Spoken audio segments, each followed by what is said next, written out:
Medyo may mga shake-up ang Los Angeles Lakers sa kanilang training camp mga idol at sunod-sunod ang mga waivings at signings na ginagawa nila. Siguro, pina-finalize na nga rin po nila ang kanilang training camp roster at ilang araw na lang simula na rin kasi ng training camp. Kaya heto yung una sa mga series of moves na ginawa nila. Binitawan nila ang kanilang Summer League player na si Arthur Kaluma mga idol at pinapirma po itong si Jaron Cumberland.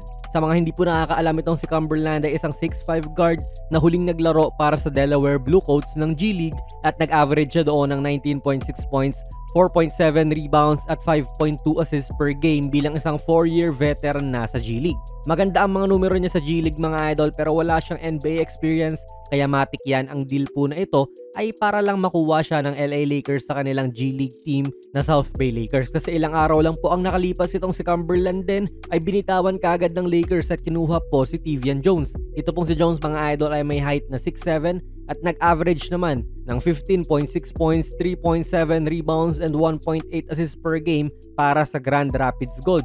G League team naman to ng Denver. Pero hindi pa dyan matatapos ang kwento.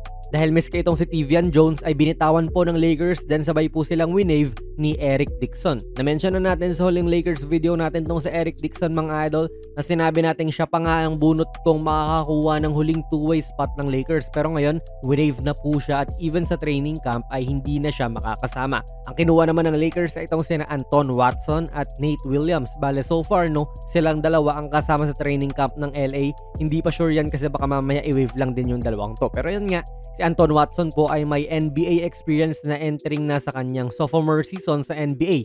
Siya ang 54th overall pick ng Boston Celtics sa 2024 NBA draft pero never siyang naglaro ng NBA game doon. Binitawan din kasi siya pero kinuha naman siya ng Knicks at naglaro ng 9 games sa kanila, averaging only 0.9 points, 0.3 rebounds and 0.2 assists per game. Hindi po magandang stats yan malamang pero sa G League nag-average naman siya ng 12 points, 5.4 rebounds and 2.1 assists per game bilang isang 6'8 na 4.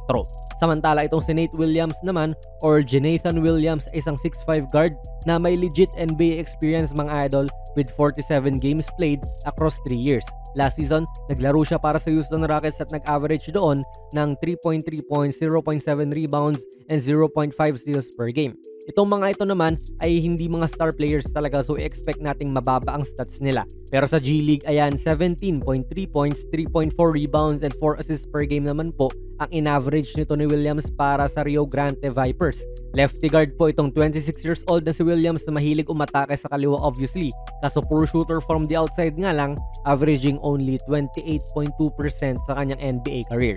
Sa tingin ko mga idol, kinuha ng Lakers yung mga to para may mailagay sila sa kanilang G League team. Even yung mga winave nila, si Arthur Kaluma, Jaron Cumberland, Tevian Jones at Eric Dixon ay most likely po makikita natin sa kanilang G League team na South Bay dahil sa naging kontrata nila na Exhibit 10 ay mabibigyan sila ng incentive o ekstrang bayad if manatili sila sa G League affiliate team nga at hindi lumipat.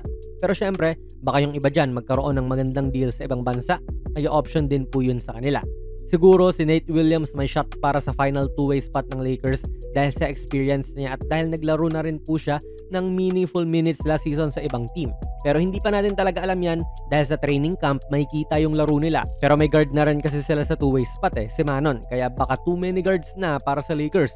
Ang iba pang mga players sa kasama pa sa training camp roster na most likely po ay Exhibit 10 ang deal ay sina RJ Davis, Kyler Kelly at Augustas Marciulionis. Itong si Marciulionis po ay medyo kakaiba rin kasi katulad ni Dixon hindi rin siya nakapaglaro sa Summer League team ng Lakers kahit na naka-lineup siya doon. Pero mas pinili ng Lakers na ikip siya at si Dixon yung bitawan kahit na si Dixon naman po yung may mas decorated na karera sa NCAA at nilid niya yung buong bansa sa scoring. Kaya malalaman na lang din natin mga idol. So para sa inyo, sino kaya ang kukunin ng Lakers sa huling two-way spot nila? Ilagay nyo lang po mga idol ang inyong mga komento sa ating comment section. Kung nagustuhan nyo po ang ating video ay pakipindot na lang idol ng like button, mag-subscribe ka na rin sa ating channel.